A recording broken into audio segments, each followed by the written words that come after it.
بدعتیوں کو دیکھ لو, آج کے بدعتیوں کو, 50 سال پہلے یہ کچھ تھوڑے سے سیدھے نظر آئیں گے آپ کو, اتنی بدعتیں نہیں تھیں.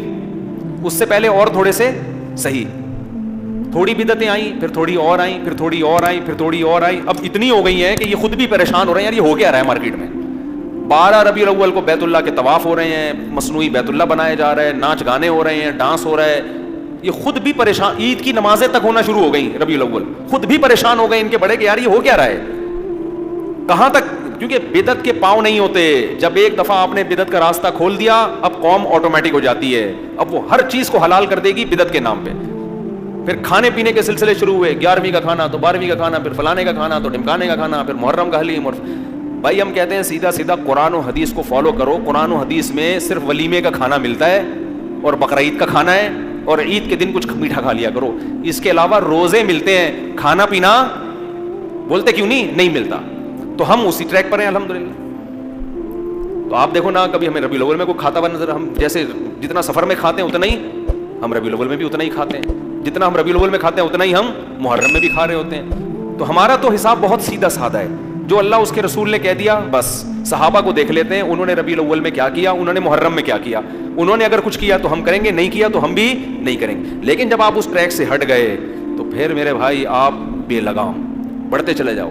تو اس امت میں بھی یہ کچھ ہوا ہے جو بنی اسرائیل میں ہوا تھا, تو وہ بھی ٹریک سے ہٹ گئے, اور ہٹتے ہٹتے اتنا کچھ, پھر انہوں نے اجتہادات, ان میں بھی جناب پروفیسر غامدی صاحب جیسے لوگ پیدا ہوئے, ایکچولی کر کے نا دین کا بیڑا غرق. کل آپ کا پیپر ہے, ایکچولی کوئی مسئلہ نہیں, آپ آج رمضان کا روزہ چھوڑ دیں, ایکچولی کل کیا ہے آپ کا پیپر ہے. تو چونکہ سفر میں روزہ چھوڑنے کی اجازت ہے, وہ بھی ٹینشن ہے, تو قوم کے مستقبل کے لیے روزہ چھوڑنے کی اجازت کیوں نہیں. اگر آپ فیل ہو گئے تو آپ جیسے درجنوں اور فیل ہو گئے تو ملک ہمارا ترقی میں کیا ہو جائے گا, پیچھے. لاجک تو ہے یار اس کی.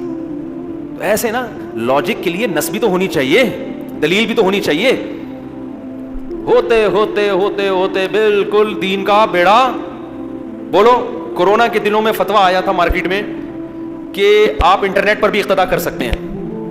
اب تک تو مسلمان نماز پڑھ رہے ہیں, مسجد میں آئیں گے, ایک امام ہوگا, پیچھے اس کے ہاتھ باندھ کے کھڑے ہوئے ہوں گے.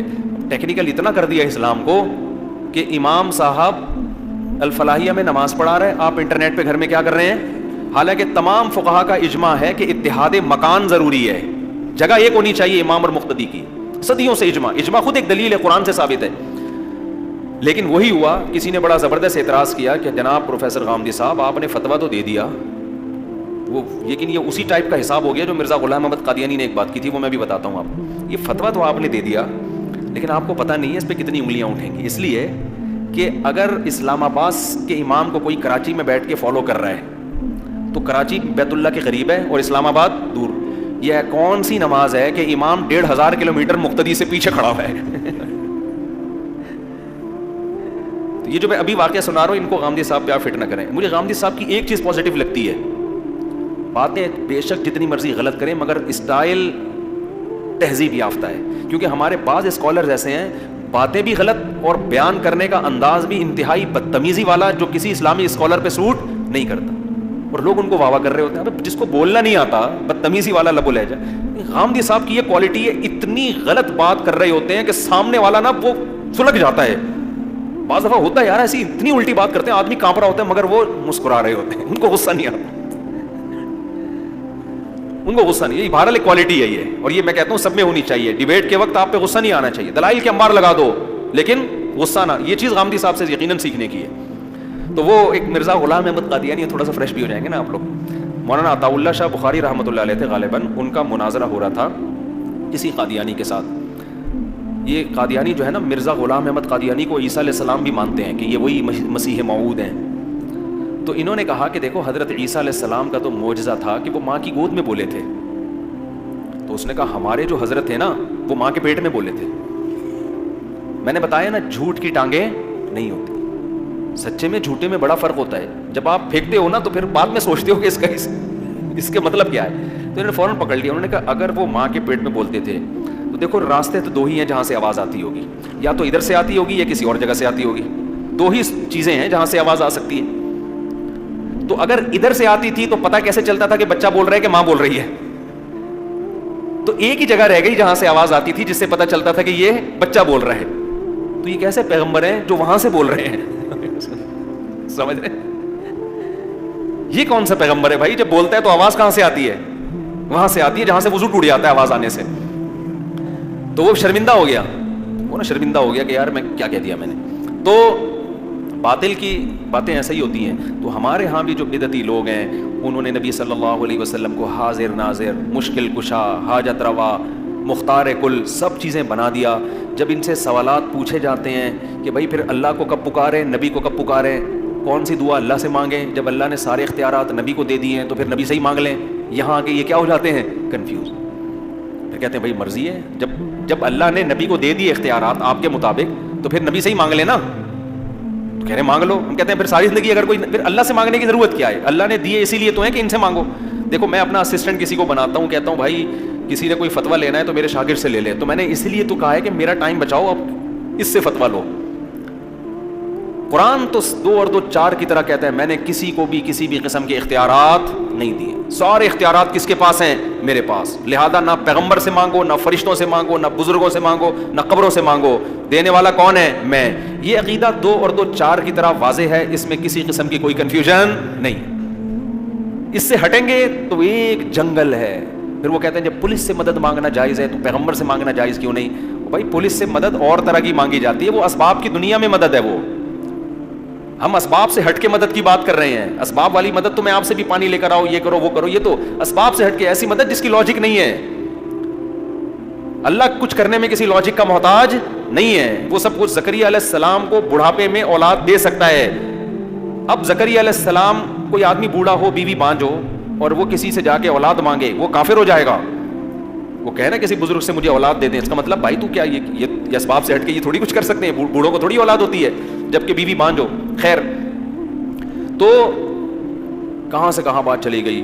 تو اللہ نے عیسائیوں میں جب شرک آیا, پھر عیسائیوں نے اپنے مذہب کو بڑا تبدیل کیا. یہ جو عیسائیوں میں کزن میرج ختم ہوئی ہے, خود عیسائیوں کی تحقیق ہے, یہ بھی پادریوں کی ملاوٹ ہے مذہب میں. حضرت عیسیٰ کے دین میں کزن سے شادی کی, بولو, اجازت تھی.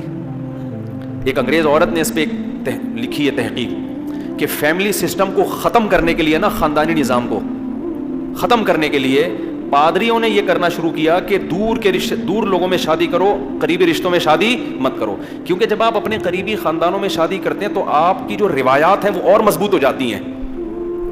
تو پادری یہ چاہتے تھے کہ لوگ کس کے محتاج ہوں؟ ہم جس کو حلال کہتے ہیں یہ حلال سمجھیں, ہم جس کو حرام کہتے ہیں یہ حرام. اسی کو تو قرآن نے کہا اتخذوا احبارہم ورہبانہم اربابا من دون اللہ, کہ انہوں نے اپنے راہبوں کو اور اپنے عالموں کو اللہ کو چھوڑ کے خدا بنا لیا تھا. صحابہ نے پوچھا یا رسول اللہ, یہودی تو اپنے عالموں کو خدا نہیں کہتے, عیسائی تو اپنے پادریوں کو خدا نہیں کہتے, تو کیسے خدا بنا لیا؟ اس کا جواب نبی صلی اللہ علیہ وسلم نے دیا. فرمایا کیا تمہیں پتہ نہیں ہے کہ جس چیز کو انہوں نے حلال کر دیا انہوں نے حلال, جس چیز کو انہوں نے حرام کر دیا انہوں نے حرام. حالانکہ حلال حرام کرنے کا اختیار کس کے پاس ہے؟ اللہ کے پاس. اچھا, اس آیت کا آج ہمارے ہاں غلط استعمال بھی ہوتا ہے. ہمارے ہاں نا یہی آیتیں فٹ کی جاتی ہیں چاروں اماموں پر کہ دیکھو امام ابو حنیفہ جس چیز کو حلال کہتے ہیں تم بھی حلال مانتے ہو, جس کو وہ حرام کہتے ہیں تم بھی حرام. علماء جس کو حلال کہتے ہیں تم بھی, تو اس کا اختیار تم نے ان کو دے دیا, تو تم نے ان کو کیا بنا لیا ہے؟ یہ آیت کی غلط تفسیر ہے. آیت کا مطلب یہ ہے کہ یہودیوں نے, عیسائیوں نے اپنے پادریوں کو یہ رائٹ دیا ہوا تھا کہ آپ شریعت میں چینجنگ کر سکتے ہیں. ان کا یہ نظریہ تھا, جبکہ ہمارا یہ نظریہ نہیں ہے کہ امام حنیفہ شریعت میں چینجنگ کر سکتے ہیں. حلال کو حلال بتانا الگ چیز ہے, حرام کو حرام بتانا یہ تو علماء کا کام ہے, وہی بتائیں گے. اور علماء عام آدمی سے زیادہ اچھا بتا سکتے ہیں. یہ جو لوگ کہتے ہیں نا کہ انہوں نے علماء کو خدا بنا لیا ہے, مجتہدین جس کو حلال کہتے ہیں یہ حلال مان لیتے ہیں, بھائی وہ حلال بتاتے ہیں, کرتے نہیں ہیں. اگر امام ابو حنیفہ اللہ کے حرام کو حلال کر دیتے تو وہ امام ابو حنیفہ نہیں ہوتے, معاذ اللہ نقل کفر, وہ کافر ہوتے, اسلام سے خارج ہوتے ہماری رائے میں. ایک طرف آپ ان کو امام ابو حنیفہ بھی کہہ رہے ہو اور ان پہ یہودیوں والی آیتیں بھی فٹ کر رہے ہو, تو یہ سینس لیس ہونے کی دلیل ہے. یہ اس کی علامت ہے کہ جس کو یہ والی آیت کا مطلب سمجھ میں نہ آئے وہ باقی آیتوں کا مطلب ہمیں کیا سمجھائے گا. تو اس لیے ہم مجتہدین کو اپنا باپ بناتے ہیں کہ قرآن و سنت ہم ان سے سمجھیں گے, آپ سے نہیں سمجھیں گے. اور ظاہر ہے قرآن کہتا ہے فاسألوا اہل الذکر, اہل علم سے سمجھو. سمجھتے ہو؟ تو یہ آیت کا غلط استعمال بھی, 2 انتہائیں ہیں نا گمراہی, 2 انتہاؤں کو کہتے ہیں. ایک تو یہ جو یہودیوں نے کی کہ انہوں نے اپنے ائمہ کو اپنا خدا بنا لیا, ان کو رائٹ دے دیا. تبھی تو پادریوں نے اتنی تحریفات کی ہیں دین کے اندر, اتنی تحریفات کی ہیں. تو عیسائیوں کا عقیدہ تھا کہ پادری کر سکتا ہے, سارے پوپ مل کے چینجنگ کر سکتے ہیں. ہمارا یہ عقیدہ نہیں ہے, نہ امام ابو حنیفہ ایسا کر سکتے ہیں, نہ انہوں نے کیا ہے. اگر کیا ہے تو اسلام سے خارج ہیں. تو کسی عالم کو فالو کرنے میں یہ آیت فٹ نہیں کی جاتی. ہاں جب یہ آیت فٹ کی جائے گی جب آپ کو 100% یقین ہو کہ اس عالم سے غلطی ہوئی ہے, اس کے باوجود آپ اس عالم کو فالو کر رہے ہو. یقین سے کوئی دلیل لے کر آئے تو ایسی دلیل لوگوں کے پاس نہیں ہے, وہ اپنے مطلب کی دلیل لا رہے ہوتے ہیں, مخالف والے کی دلیل کو پی رہے ہوتے ہیں. اور اگر کہیں ایسا ہوا ہے امت نے دیکھا کہ امام حنیفہ سے کسی مسئلے میں خطا ہوئی ہے تو پھر امت نے فالو ہی نہیں کیا اس مسئلے میں امام حنیفہ کو. خیر جلدی سے بات کو سمیٹ کے ختم کروں میں. تو اللہ نے جب عیسائیوں میں شرک آیا تو اللہ نے یہ سارا سلسلہ کہاں منتقل کر دیا, سید الانبیاء محمد صلی اللہ علیہ وسلم. اور پھر یہ خوشخبری بھی سنا دی, یہ خوشخبری سنا دی کہ چونکہ آپ آخری پیغمبر ہیں, ایسی توحید کی آپ نے دعوت دی کہ آپ نے فرمایا نبی صلی اللہ علیہ وسلم نے کہ شیطان اب اس بات سے مایوس ہو گیا ہے کہ جزیرہ عرب میں اس کی عبادت ہو. شرک اب دنیا میں پھیل سکے گا, اس امت میں بھی آئے گا, لیکن جزیرہ عرب میں اب شرک بولو نہیں آئے گا. ایسی توحید آج بھی پورے جزیرہ عرب میں آپ کو عربوں میں درجنوں خامیاں نظر آئیں گی, شرک آپ کو عربوں میں نظر. قوالیاں دیکھی آپ نے کبھی سعودی عرب میں؟ کوئی مسٹنڈا دیکھا لمبے لمبے بالا میں منہ میں پان رکھا اور پتک رہا ہو بیٹھ کے اور شرکی اشعار پڑھ رہا ہو, کبھی دیکھا؟ عربوں پہ 10 قسم کے لوگ الزامات لگاتے ہیں, عرب یہ ہوتے ہیں, عرب وہ مجھے نہیں پتا ہوتے ہیں کہ نہیں ہوتے, لیکن شرک عربوں میں. اگر یہ قبر جو نبی صلی اللہ علیہ وسلم کا روضہ اطہر ہے فرض کرو پاکستان میں ہوتا, کیا محفوظ رہ سکتا تھا؟ سوال ہی پیدا نہیں ہوتا. شرک کا سب سے بڑا گڑھ بنا دیا ہوتا یہاں لوگوں نے. یہاں مزار پرستی ہے, یہاں قبر پرستی ہے, یہاں جن چڑیل بھوتیں بہت ہیں, یہاں پہ ہر دوسرا آدمی عامل بنا ہوا ہے. سعودی عرب میں کوئی روحانی علاج کی دکان کھول کے تو دکھائے, فوراً پولیس پکڑ کے اندر. وہ چیختا رہے کہ اس پہ قرآن و حدیث سے, وہ کہتے ہیں دفعہ ہو یہاں سے, بڑا یار ٹوپی ڈرامہ. یہ سارے چورن روحانیت کے نام پہ یہاں بکتے ہیں. ایک عرب سے ایک پاکستانی خاتون آئی, سعودی عرب میں پیدا ہوئی, وہیں رہی, پاکستانی تھیں اصل میں, وہ یہاں آ گئیں. یہاں ان کی کسی عالم سے شادی ہو گئی. وہ کہہ رہی میرے تو عالم, اچھا صحیح العقیدہ عالم تھے, وہ توحید پرست, کہہ رہے ہیں یہ ہر وقت نظر اتارتے رہتے ہیں بیٹھ کے. یہ کبھی کہتے ہیں اس نے فلانے چڑیل جادو کر دیا ہے, اس نے جن کر دیا ہے, اس نے یہ کر دیا ہے, کبھی وہاں سے تعویذ, کبھی وہاں سے تعویذ. کہہ رہے ہیں یہاں کے توحید پرستوں کا یہ حال ہے. میں نے ان سے کہا بہن آپ سعودی عرب سے آئی ہو, یہاں پر یہی ہے. ہاں کچھ لوگ بچے ہوئے ہیں, یہاں نیک لوگ بھی یہ کام کر رہے ہیں. ادھر سے تعویذ, ادھر سے فلیتا, ادھر سے پلیتا, ادھر سے ایک دھاگا یہاں ڈال دیا, ادھر سے ایک بغل میں گھسا دیا, ادھر سے کسی بزرگ کے پاس. ایک آدمی کہتا ہے میں شارجہ میں 15 سال رہا ہوں, ایک پٹھان دوست تھے, انہوں نے مجھے بتایا. کہہ رہے نہ کوئی میں نے جن دیکھا, نہ چڑیل, نہ بھوت, نہ کوئی روحانی عامل. کہہ رہا ہے میں گاؤں جس دن آیا ہوں ہر دوسرے آدمی پہ چڑیل یا بھوت. سمجھتے ہو؟ تو اللہ نے ایسے پیغمبر دیے کہ آپ صلی اللہ علیہ وسلم نے 2 خوشخبریاں سنائی. نمبر 1, میری پوری امت اب کبھی بھی گمراہ نہیں ہوگی. عیسائیوں میں پوری امت خراب ہو گئی.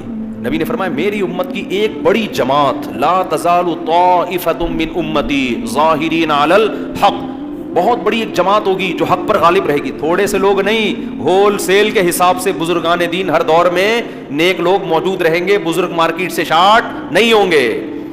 ٹھیک ہے پاکستان میں بر صغیر میں شرک بھی بہت ہے, لیکن توحید پرست بھی الحمدللہ ہول سیل کے حساب سے ملیں گے. تبلیغ جماعت کو دیکھ لو, ہمارے دینی مدارس میں علماء کو دیکھ لو, وہ شرک نہیں پھیلاتے. تو قوالیاں بھی ہیں, مزار پرستی بھی ہے, دھمالے بھی چل رہی ہیں, فلانے عرس بھی ہو رہا ہے, لیکن اس کے خلاف بولنے والے بھی بہت. یہ تو عجمیوں میں, اور عرب میں اللہ نے ایسا کیا کہ وہاں یہ ہے ہی نہیں. ٹھیک ہے نا, وہاں حدیث میں آتا ہے مفہوم ہے شیطان بوریا بستر لے کے کیا ہو گیا ہے, گول جزیرہ عرب سے مایوس ہو گیا. اب یہاں بت پرستی نہیں آ سکتی, یہاں اب شرک نہیں آ سکتا. تو یہ عربوں کی بڑی خاصیت ہے. دوسری نبی نے خوشخبری کیا سنائی؟ پہلی خوشخبری امت گمراہی پہ جمع نہیں ہوگی. دوسری خوشخبری یہ امت, دوسری خوشخبری جزیرہ عرب میں شرک نہیں آئے گا, جزیرہ عرب میں شرک نہیں آئے گا. تیسری خوشخبری امت کی ایک جماعت دین کو بچانے کے لیے ہمیشہ لڑتی رہے گی. جہاد اس امت میں کبھی بھی ختم نہیں ہوگا. کیونکہ دیکھو نظریاتی جنگ بھی ہوتی ہے جس کو الغزو الفکری کہا جاتا ہے. کہتے ہیں نا 5th جنریشن وار ہے, میڈیا کی جنگ ہے, یہ جنگ بھی ہے, یہ بھی چل رہی ہے. اور ایک جنگ توپوں اور گنوں کی بھی ہوتی ہے. جب نظریاتی جنگ میں لوگ ہارتے ہیں تو چودراہٹ دکھاتے ہیں, وہ باپ بن کے آپ پر اپنی رائے زبردستی مسلط کرتے ہیں. ٹھیک ہے مسلمان مغلوب ہو جائیں گے, لیکن ایسے نہیں ہوں گے کہ بالکل ہی مارکیٹ سے شارٹ. ایک وقت آئے گا کہ ایسی آہنی دیوار بن کے کھڑے ہو جائیں گے, اتنے لڑیں گے کہ اسلام کو ختم دنیا سے نہیں ہونے دیں گے. یہ قیامت تک باقی رہے گا. حتی یقاتل آخر هذه الامت الدجال, یہاں تک کہ آپ صلی اللہ علیہ وسلم نے فرمایا اس امت کا جو آخری حصہ ہوگا, یعنی نبی کے دور سے لڑتے بالآخر آخری لڑائی کس سے ہوگی؟ دجال سے. سمجھتے نہیں ہو بات کو. اور دیکھ لو اسلامی تاریخ اٹھا کے دیکھ لو, امت اس وقت سے, ابھی افغانستان میں دیکھ لو نا کیا ہوا ہے قریب, کتنی پاور استعمال کی گئی, کیا قربانی ہے کہ گھر سے 10 جنازے اٹھے ہیں جوانوں کے, ٹھیک ہے نا, پیچھے نہیں ہٹے. رشیا کا دیکھو نا, رشیا نے بخارا پہ قبضہ کیا, مسلمان لڑے, شکست ہو گئی, نہیں ٹھہر سکے. پھر آیا ترمذ پہ قبضہ کیا, امام ترمذی کا شہر, امام بخاری کا شہر. سمرقند پہ قبضہ کیا اور آذربائیجان پہ قبضہ کیا. بڑے بڑے فقہا محدثین ان علاقوں میں پیدا ہوئے. ہوتے ہوتے ایسا لگ رہا تھا اب اسلام دنیا سے کیا ہو جائے گا, ختم. بالآخر وہ فوجیں کہاں داخل ہوئیں؟ افغانستان. اس کے بعد ان کا ہدف تھا پاکستان. لیکن نبی نے کیا فرمایا, میری امت ایسے چین سے بیٹھے گی نہیں, مزاحمت کرے گی, وہ مزاحمت کرے گی, کیونکہ آخری نبی ہیں, آخر تک باقی رہنا ہے. کیا مزاحمت ہوئی ہے بھائی افغانستان میں, 16 لاکھ سے زیادہ انسانوں کا خون بہا ہے, اور اس سفید ریچھ کو, اس کے پاؤں کو اٹھا کے ایسا پیچھے دھکیلا ہے کہ اب جا کے رشیا کی معیشت کچھ بحال ہوئی ہے. اب بھی رشیا نے جب بدماشی دکھائی ہے تو افغانستان جیسے غریب ملک میں نہیں, یوکرائن پہ حملہ کیا اس نے, ادھر نہیں آ رہا وہ. بھائی تیری معیشت خراب ہوگی تو دوبارہ افغانستان میں آ, پھر کراچی میں گرم پانی پہ قبضہ کر, گوادر پہ قبضہ کر, دے دنادن تیرے جہاز آئیں گے اور تیرے ہی جہاز دنیا میں جائیں گے. ہونا تو یہ چاہیے تھا نا.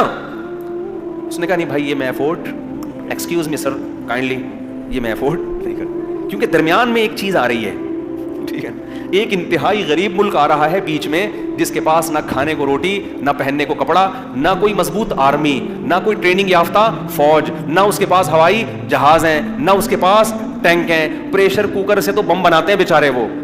اور رشیا اتنی زبردست آرمی, لیکن رشیا کہہ رہا ہے کہ یہاں سے میں ٹاپ کے نہیں جا سکتا. سمجھتے ہو؟ تو نبی نے کیا فرمایا, تیسری خوشخبری, میری امت کا ایک گروہ ہمیشہ یہ جہاد رہے گا, یہ جذبہ ختم نہیں ہوگا.